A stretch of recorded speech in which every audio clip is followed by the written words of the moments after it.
What's up, people? It's your boy Jerry Price, and we're back with another episode of Live in the Booth. Today we got in the studio. Go ahead and shout yourself out, man. ko8e. It's ko8e out here, man. Yo, you guys definitely go check out his music. He got Rags to Riches coming out right. Oh, it's already out, right? Yeah, it's already out. It's already out. Yeah. Guys, go ahead and peep that. So, I want to go out off the bat. Why'd you choose the name ko8e? Ooh, that's perfect. All right, so, I had moved over to Paramore and Jackson, and like I didn't have like an artist name yet. Like I had like 3 songs already, and then you know what I'm saying, I used to ride the bus every day to work, and I was like, yo, I'm tired of riding this bus. As I'm listening to my song, and I'm like, bro, I don't even have a song name either. It was probably like 20 minutes after, and then I was like, I looked up, seen that the bus that picked me up every day is number 8, and I was like, ko8e, that's perfect. That's perfect. I feel, you know what I'm saying? And the same mentality, like he just be like, he ready to just kill on the court. You know what I'm saying? You gotta take everything out. Take everything out. Like no mercy. Exactly. So you gotta keep working. There, man. Yeah. I feel you. So, as far as just like you being inspired by ko8e, did you used to play ball back in the day? Oh yeah, for sure. Oh, for real? What position you played? Point guard. Point guard. All right, cool. How long did you play for? Probably like 7 years, really going at it, like trying to take it serious. Okay. What made you make the switch over to music? What's crazy is like I wanted to do music first, but like I had no outlet. And then when I started hooping, I ran into one of my boys, and he was like, yo, I got all this stuff at the house. So then like I was probably like 3 years into hooping then, and he was like, yo, just come over. And I started writing a little bit, but like not practicing. So, and I thought I was gonna be in there like Lil Wayne off the bat. You know, feel most me? of us think that. Yeah. You know what I'm saying? I practiced a little bit, but I didn't like do it in front of nobody, with nobody, nothing. Yeah. I brought a friend. It was hyped up, and then it wasn't like terrible, but it was enough to make me stop. I got you. Like, yo, I'll never do this again. I'll never do this again. It was, bruh, the most quiet ride home ever. You know what I'm saying? Like, didn't even talk about that. Just played someone else's music. You know what I'm saying? Yeah. And I didn't come back to it for like 5 years. Oh wow. Damn. So like, was that your first time recording like ever? Bro, ever. Oh, I mean ever. It was like 10th or 11th grade. I think it was 10th grade in high school. Oh yeah, I feel you. Shoot, my first time recording in a studio, like studio setting, like a full professional paid for studio time and everything. I think it was March of this year, right? And it was like I already had stuff written. I already like did freestyles with my friends. We had those stuff recorded and everything like that. My first ever time was March of this year. When I tell you, step in front of that mic, all of a sudden I'm nervous. I'm a very cocky person. You start sweating? Yeah, like I was like, why am I nervous? Trying to time everything. You trying to time everything? Yeah. Trash. Yo, I was trash. I was rapping faster than what the beat was originally going for. I was like, why am I rapping so fast? So like, and then so I was like, all right, then do a little smoke break real quick. It made the nerves even worse. Like I was out of focus. I was like, what's going on with me right now? Right? Funniest thing ever. 6th time went to the studio, crushed it. Yeah, just crushed it. Like it was just spitting like how I regularly spit. So it's crazy. So I know the feeling. When was the 2nd time? How far in between? I think 2 weeks later. Yeah, no, 10 days later. Yeah. Okay. Not even that far in between. I don't know. The first time I was just nervous. Like every time I stood in front of the mic, I was just nervous. And then after that, I was just like, that's whatever. Yeah, yo. After that first time, bro, I didn't want to even. I was like, yo, I'm gonna leave this to whoever. I'll never do this shit again. You know what I'm saying? Like, yo, damn, that was it. You I'm feel not me? gonna lie. Back to hooping. I'm not a strong singer at all. And the first track that me and my friend were like recording. You trying to sing? Yeah, part of it's rapping and part of it's singing. So it's just like I'm not a strong singer. So like when I heard myself, I was just like, damn. What made you pick the singing part? Well, no. Well, cause all right, so we were in this room, we were just chilling, thinking of things we could write to. Cause at this point in time, it was like, yo, we should hop on a project together, right?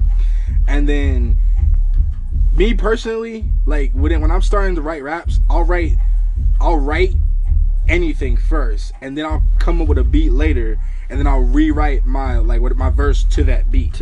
Oh, okay. So having the beat first kind of threw me off. So originally I had a different verse because he was like, oh, you should go first, and I'll come in like right behind. I'm like, okay, that's cool.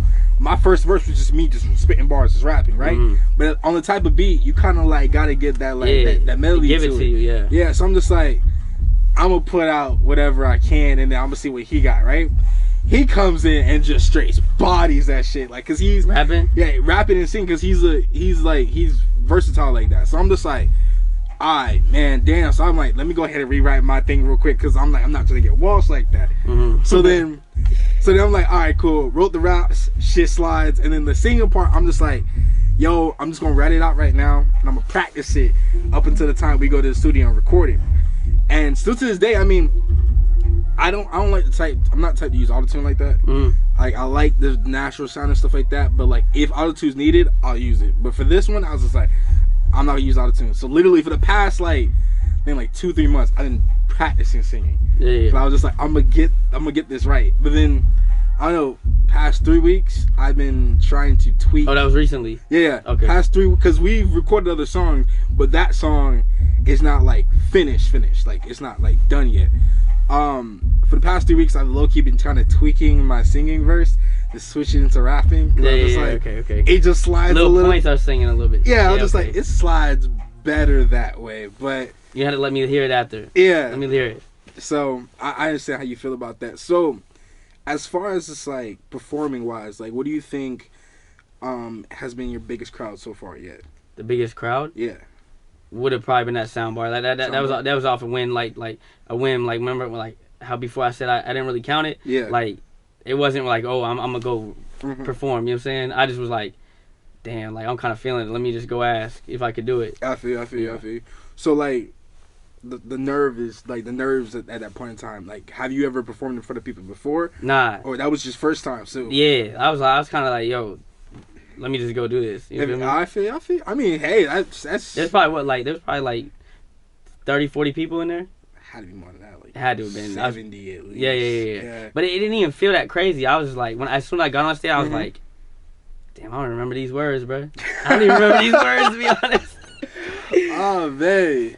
What's going on, y'all? I'm Jazz the Real, studio manager here at O8e. I'm from Washington, D.C. I'm an entrepreneur, artist, brand innovator, all of that. Speaking of brand, what I need y'all to do is check out jazzthereallegacy.com, where you can order on my brand. You can read up on my bio, what I'm about. I got a lot of stuff dropping coming on there soon. I don't want to blow y'all, but yeah, check out jazzthereallegacy.com. I appreciate all my supporters and lovers out there. Peace. So, all right. So I gotta ask. So, as being, are you Caucasian or Hispanic? Both. Like I'm Italian, Puerto Rican, and like Irish. Oh, okay. I got you. So, do you feel that stigma of being like, they say a biracial artist and still seem Caucasian? Do you feel that stigma when you like try to go somewhere and like either like get your music out there, or do you like, what do you mean by that? Or do you feel like people are accepting of you, like of your music and stuff like that? Maybe like you mean like being like a different color? Yeah. Like, yeah, but I don't. What's crazy is I don't even like focus on that. Just because like everyone I grew up around, didn't look like me. You feel me? So it's almost like I don't realize it until like I'll see video of it. I'll be like, oh yo, I'm completely different than all of them. You feel me? I feel. Yeah. So like, yeah, maybe right at first or like before they even get to know me. But after that, it's like everybody's the same. You know what I'm saying? Like, you know what I'm saying? At least, like personality, like background wise, to an extent. You feel me? But yeah, like I feel it, but it'll be like, either people will be closed minded or whatever. You know what I'm saying? But for the most part, I don't feel it, but I do to an extent. And if I do feel it, I don't let it like bother me. Yeah, because I mean, at the end of the day, to me growing up, I'm gonna be real with you, and I felt this like, especially like around the middle school time when like everyone just talking shit all the time. So I think I made this one remark way back in the day, and it was just like, oh, black people make country music. And my friends were just like, what are you talking about? I'm just like, oh, you said it. Yeah, I said it. And my friends were just like, what are you talking about? I'm just like, nah, that's fact, right? But the country music we know today, people are just like, oh, you know, white people do this, and then like black people do rap. I'm just like, nah, I mean, real talk. Like, we created music as the origins.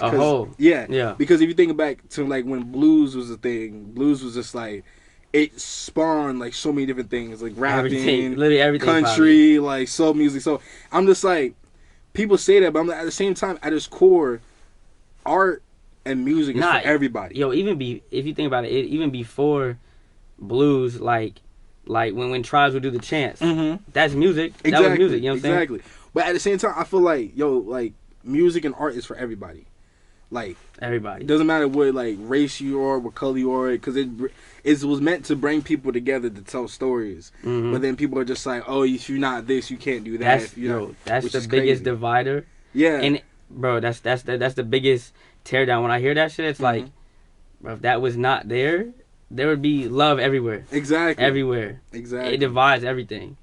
You know what I'm saying? I mean, like, you can definitely tell vultures. Vultures are a different thing. Oh, yeah, because they're vultures, specifically doing it. Yeah, but like, if you could tell that somebody's from that, or like, nah, like, I feel like you doing this type of music, you gotta be, or what you're talking about, like, if you just making the shit up, you are probably a vulture. You feel me? Like, like that shit not cool. But if you really from that and you talking about it, it's like, okay, you know what I'm saying? Like, accept it. Yeah, I feel you. So, off the bat, not in any particular order, but your top 5 favorite artists. Right now? Yeah. Ooh. Definitely Cowboy. Okay. Dirt. Lil Baby.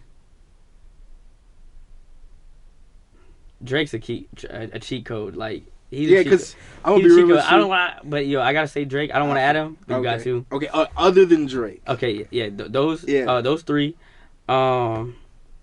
Money Man. Okay. See,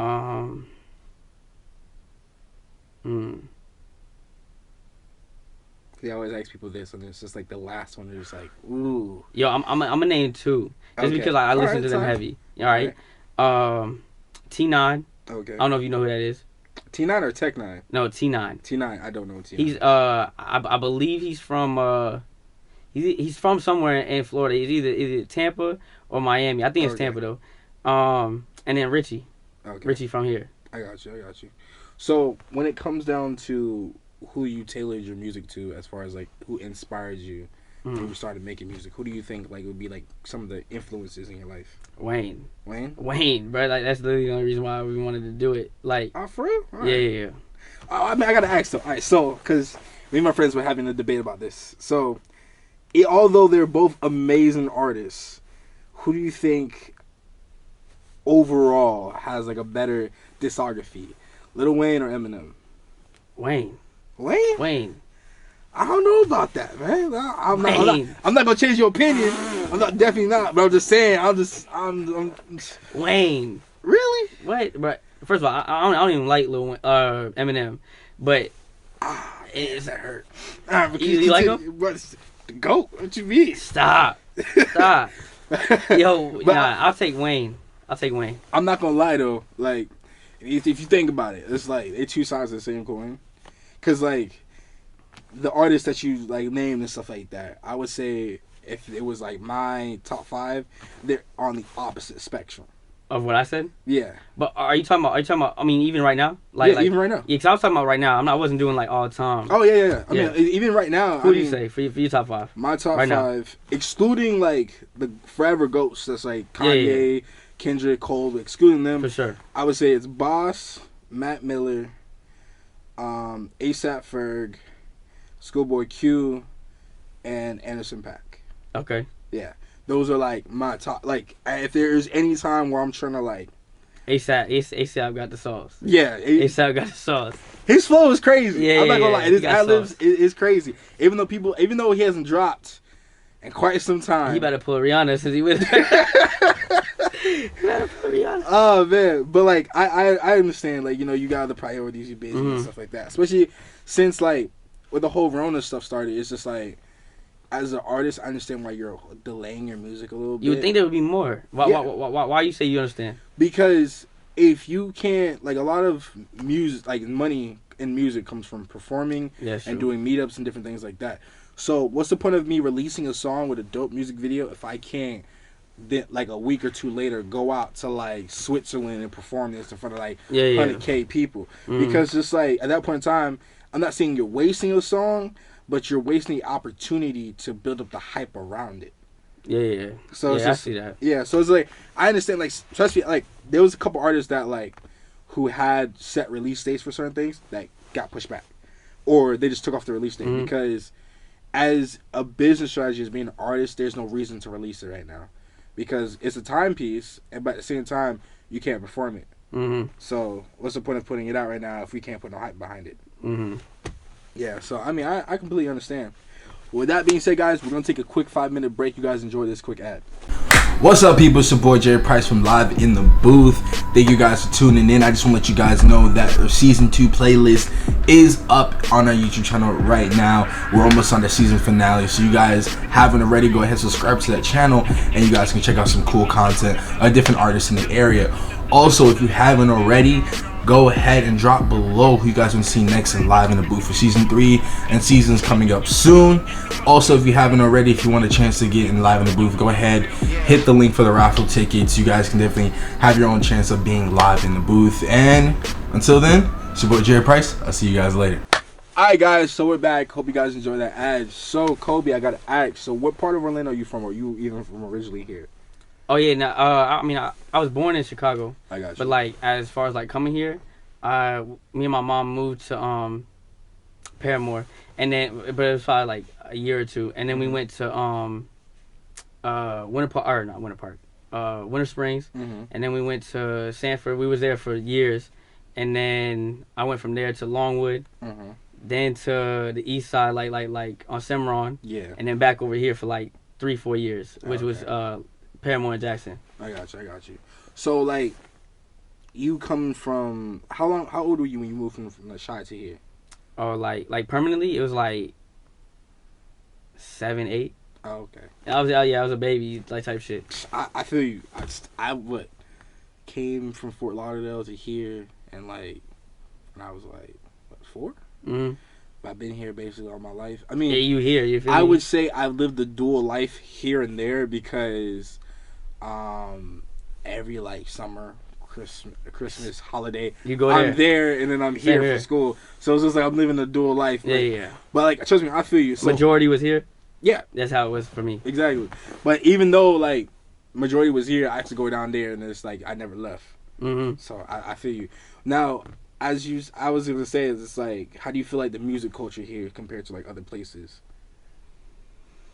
What do you mean by that? So like, you know, you go to some different places like New Orleans, Chicago. It's got like a distinct sound. Yeah, and not just a distinct sound. They have a culture around music. As far as like us as a city, I don't think we had that culture around music that often. I think the biggest one was with where it started forming was after Kodak. True. After Kodak, I feel like everything started forming, and it was kind of going towards that, like his style. Yeah. For the most part. Which raised my next. What you think? I mean, see, because ever since we started Live in the Booth, I had that opinion at first. Although I did know a couple different artists who did perform around here, but they were from out of town, from down south, and over time, I realized, there's a lot of people from here who've been doing this for a while that no one just knows of because, they weren't that mainstream type vibe. And it's just like, it's crazy because all these people who've been doing it for so long and been in the city for so long, who've been repping the city for so long, they get recognition from people who you would know if you were like in the industry around this area. Yeah. But you wouldn't know them past the city. So what kind of style, like for example? Well, I mean, do you think Kodak's style came from somebody, or not came from somebody else, but was inspired by somebody else that was around here, and he just got the biggest recognition for it? I would say this, yes and no, because from the people that I know from down south, they have their own distinct sound. They've been doing that since forever. Matter of fact, a couple of my family members to this day are still artists, and the sound down there, I see where he was inspired from. Same thing with Triple X. I see where they were inspired from. Yeah. But as far as their sound today, I would say is a bit original. And because of that originality, I feel like a lot of people from the area too still try to mimic that sound. But then again, if you look all over the globe, that's what's kind of trending. That's been trending. Who sound? Kodak, Youngboy, Glock. You got a lot of people who try to mimic that same exact sound. But, it is what it is. Now, but as like Florida artists as a whole, do you think we all got the same sound? Nah. Or? Nah. Nah. Nah, not even close. Like that's the thing I like about Florida is it's almost like it's everybody in a mixing pot. Yeah. Plus themselves. True. You know what I'm saying? True. I feel you. Because like I mean, I would say this because growing up from knowing a lot of people, I see how some people's inspirations can influence their music heavily. Mm-hmm. Oh yeah, for sure. Yeah, and I understand like, oh yeah, you vibe with this person, you vibe with that type, and then, but over time you start to feel like you sound like them, and it's just like, do you feel as an artist you should break away from that as much as you possibly can? Like as far as like let's say the writing process, do you put on somebody else's track while you're writing, or you just how do you like write your music? All right. So what I'll do is like, I'll get the So I got a whole little system. Like I'll send my things to my boy that I met when I was hooping. Yeah. And then he'll set up the vocal settings and then set them back to me because I got all the equipment at my house now. Okay. And then I'll kind of just sit there and vibe, and whatever sound comes out, that's what I go with. Okay. You know what I'm saying? It's like it might be a whole 6 bars that I come out with, and then bar by bar, or it might be 12 bar by bar. You know what I'm saying? That's the process. Okay. So it's not really no like writing, but it is writing, but digitally. You feel me? Yeah, I feel you. So as far as just like coming up with like bars and stuff like, you have to have the beat, or do you like come up with like the beat later? I can do it without it, but I like having the beat. Okay. I like having it. I feel you. Like, especially when you hear a certain beat, you just vibe with it immediately. And it's just like, okay, sometimes I'll be like I might not even be saying words. I might, yeah, like, and then I'll add words because that, you know what I'm saying? Yeah, I feel definitely feeling on that. So, plans for the future, what you got going on? Like, as far as just like getting out music, what people can look forward to? Oh, so this month, actually on the 24th, I got a EP coming out called Alter Egos. Okay. It's an 8-song EP. I got you.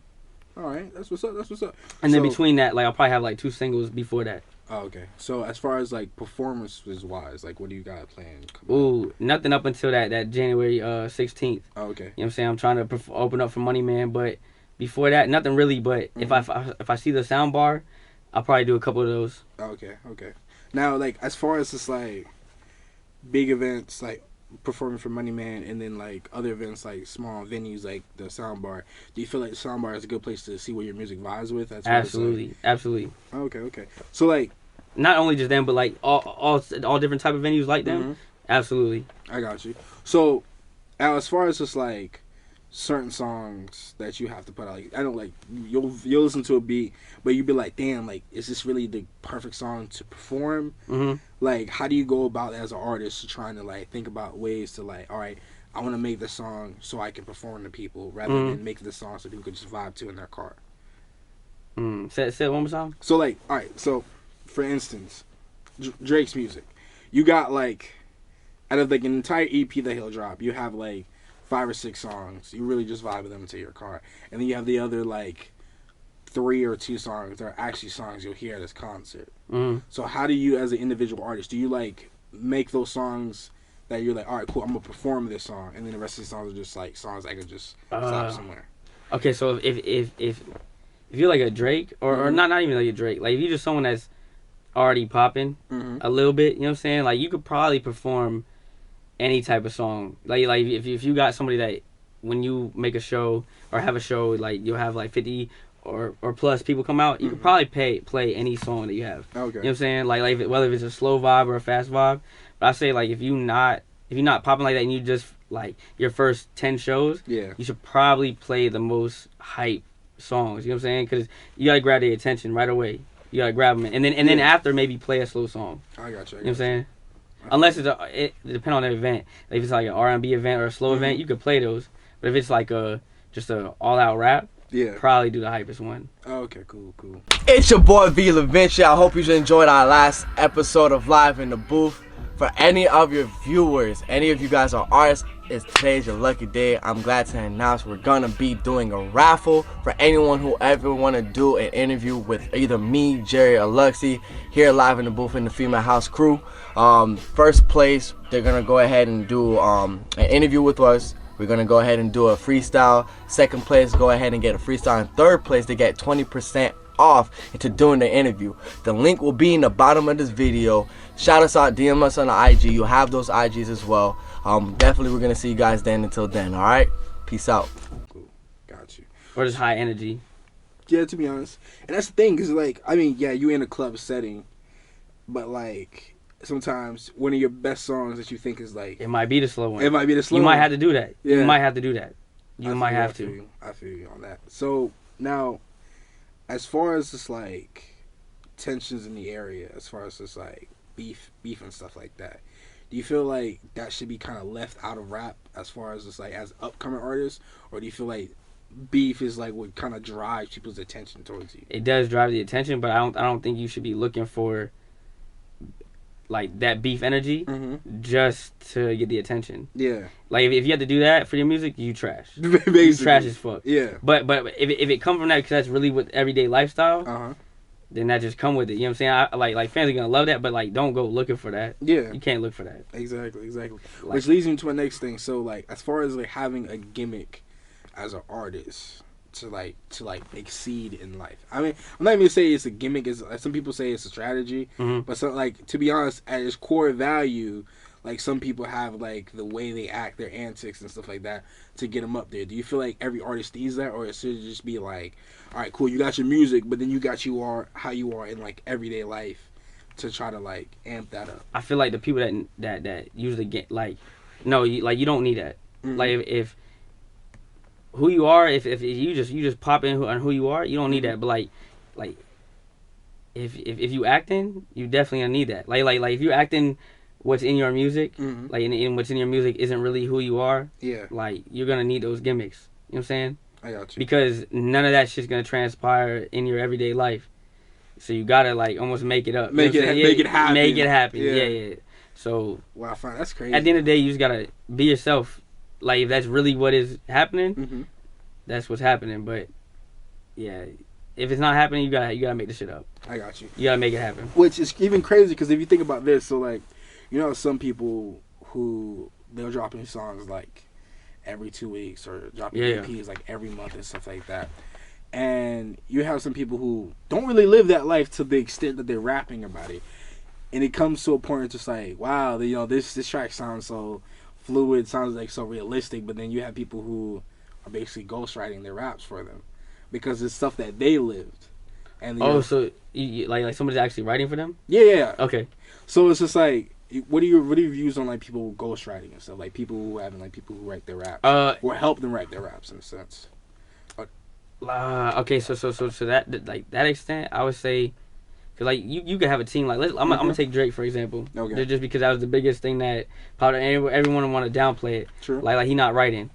Like you could have a team. That team might consist of like, oh, he might come up with a flow, but Drake adding the words. Yeah. Or somebody says the words and you're like, okay, that they're actually ghostwriting it to your lifestyle. Oh, okay. Like if you got a team, that's cool. But if somebody's ghostwriting it to the extent where like they're talking about toting guns or whatever, and you really never have that on you, it's like, okay, like you canceled. Like as soon as I find that out, I don't care if it sound good. Like I'm not listening to you no more. Exactly. You feel me? Like for instance, like Rich the Kid, right? All right. Like he got good music. When I seen him run from Uzi, I can't. I want to turn it. I want to turn it every time. Like, I can't do it. I feel you. I can't do it. Well, it brings me to my next question. It's just like, can you become your persona? Like full-heartedly, if you're like trying to be one of the hardest, toughest rappers out there, to where you live that life. Do you feel like every day for the rest of your life you gotta live that persona? You probably could, but there's gonna be like flaws in between them. Like it'll be like, damn, he got caught slipping. Yeah, I feel. But you probably could to an extent in fool the masses. But you'll probably get caught a couple times and be like they don't want that type of smoke. Probably. All right, so I gotta bring this up. It's probably gonna be the last question. So a while back, Lil Boosie was here. Like I think like 4 months ago, probably. Yeah, roughly about that. And as recently, he got shot. Like he did get shot. It was confirmed. Like, he got shot twice. I believe in his left and right leg and stuff like that. It was after the The Mo shit. Yeah. Okay. Like right I after. didn't know if it was confirmed that he really got hit. Oh no, he got hit. He was in Okay. he was in the club in a wheelchair. Nah. I was just like, wow. You think it was because of all that? Well, I mean, I'm more than likely, I'm pretty sure it was a catalyst to make it, you know. Because he was saying shit after that happened, like defending him. Yeah, which I understand, you know, but at the same time, so Lil Boosie coming from, I want to say coming from that lifestyle. Oh yeah. But it's just like him being his age and him being more wiser about what things he does. What, 10 kids? Yeah, you know what I mean? So it's just like, you almost lost your life over some BS that you should have been worrying about when you got like 10 kids that you should be worrying about, right? And I'm not knocking him, but at the same time, it's one of those situations to where you have to live that lifestyle that you promoted all the way. And this is so like, you walk away from this completely. And even then, you got some young bloods who just want to come up on somebody. And you a target. Yeah. So, like, what was the question, though? Well, I mean, it wasn't really no question to that one, but I want to say this. So, like, do you feel like when you retire from music, or you're just an older generation, should you just retire from that, like, not this lifestyle, but just that world? That's what I'm saying. Like if you really that type of person, then like I'm using an example. Like let's say I'm retired. Like I'm 40. I'm not doing it like this like music no more. Yeah. At the end of the day, like somebody disrespect me in real life type shit, like it's still gonna go the exact same way. Oh yeah, you feel exactly. Me? So it's like that's that slip up. Like if you're not really living that life, somebody disrespect you probably just gonna take it. Yeah. You know what I'm saying? Like I'm not finna take no type of disrespect. Like I don't care if it's like somebody snatching like my money from me when I'm handing them to at the cash. I'm still gonna be like, yo, what's your problem? You know what I'm saying? Like that just comes down to faking. If I got it on me, it's like somebody snatched money out of my hand. I'll be like, all right, well, here you go. Here's the rest of it. It's like he got gas money or some shit. Cause it's like, yo, I'm not gonna hawk him down. No. I would just use that as like the money. I'll still be like, damn, like. You know what I'm saying? But as for, you know what I'm saying? Or let's say you working like I retire and I got to work a 9-to-5 job. Yeah. You feel me? I'm taking their order, right, at McDonald's or something. You know, about to talk me crazy. Like, this is the only thing that I got going on in my life. Facts. You feel me? Like, facts. You know, about to, like... Which makes it even crazier because, like, all right, so you have some artists who, I forgot his name. I don't think it was Young Jock. It was somebody else. They were doing Uber. Oh yeah, for it was Young Jock. Yeah, it was yeah. He was doing Uber. I'm just like, can he not live a regular life afterwards? He could have done something other. Facts. He could have done anything else. He could have done anything. Anything else. I feel like that was a gimmick though. Facts. Low key. It could have been. It could have been just to get him buzzed again. Low key. I feel like that. Like at first I didn't think it was. I was like, damn, they really. That's wild. Yeah. Like they really caught him doing Uber, and I started thinking, I was like, ooh, he might have been a genius for that.